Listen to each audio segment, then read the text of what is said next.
গৃহবধূকে আগুন দিয়ে পুড়িয়ে হত্যার অভিযোগে অভিযুক্ত স্বামী ও শাশুড়িকে দোষী সাব্যস্ত করে সাজা ঘোষণা করল।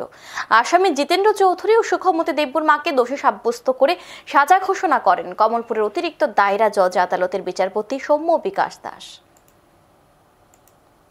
2009 সালে কমলপুর মহকুমার সালেমা থানার অন্তর্গত মেন্দি গ্রামের বাসিন্দা মঙ্গল দেববর্মার ছেলে জিতেন্দ্র দেববর্মার সাথে সামাজিকভাবে বিয়ে হয় পূর্ব ডলুছড়া গ্রামের বাসিন্দা সুকুমার দেববর্মার মেয়ে ঝুমিলি দেববর্মার।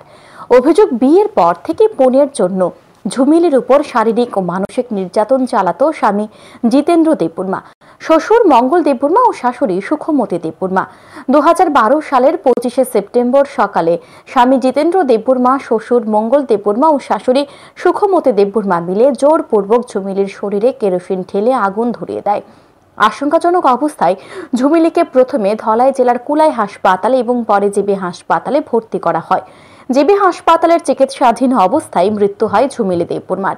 এই ঘটনার পরিপ্রেক্ষিতে মৃত ঝুমিলির বাবা সুকুমার দেববর্মা সালেমা থানায় মৃতার স্বামী জিতেন্দ্র দেববর্মা, শ্বশুর মঙ্গল দেববর্মা ও শাশুড়ি সুখমতি দেববর্মার বিরুদ্ধে মামলা দায়ের করেন।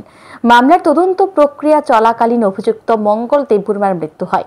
মামলার তদন্তকারী পুলিশ অফিসার ডিএসপি বিকাশ দেব তদন্ত শেষ করে আদালতে চার্জশিট জমা দেন। কমলপুরের অতিরিক্ত দায়রা জজ আদালতে শুরু হয় বিচার প্রক্রিয়া। সরকার পক্ষে মামলাটি পরিচালনা করেন আইনজীবী ইন্দুভূষণ দেব। তিনি জানান, আদালতে বিচার প্রক্রিয়া চলাকালীন সময়ে মোট 35 জন সাক্ষীর সাক্ষ্য বাক্য গ্রহণ করা হয়। অবশেষে মঙ্গলবার অভিযুক্ত স্বামী জিতেন্দ্র চৌধুরী ও শাশুড়ি সুখমতি দেববর্মাকে প্রমাণের ভিত্তিতে দোষী সাব্যস্ত করেন কমলপুরের অতিরিক্ত দায়রা জজ আদালতের বিচারপতি সৌম্য বিকাশ দাস।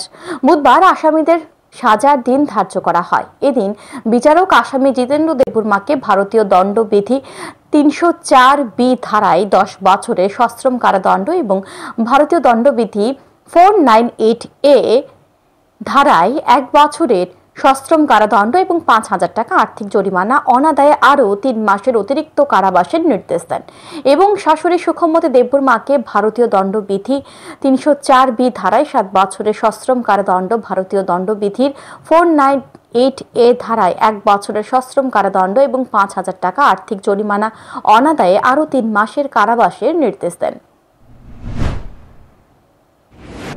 রায়দানকালে আসামি জিতেন্দ্র দেববর্মাকে ভারতীয় দণ্ডবিধির 304B ধারায় 10 বছরের সশ্রম কারাদণ্ড এবং 498A ধারায় 1 বছরের সশ্রম কারাদণ্ড এবং 5,000 টাকার আর্থিক জরিমানা অনাদায়ে আরও 3 মাসের জেলের আদেশ দেন এবং ওর মা শ্রীমতী সুকুমতি দেববর্মাকে ভারতীয় দণ্ডবিধির 304B ধারায় 7 বছরের সশ্রম কারাদণ্ড এবং 498A ধারায় 1 বছরের সশ্রম কারাদণ্ড এবং 5,000 টাকা আর্থিক জরিমানা অনাদায়ে 3 মাসের অতিরিক্ত জেলের আদেশ দেন।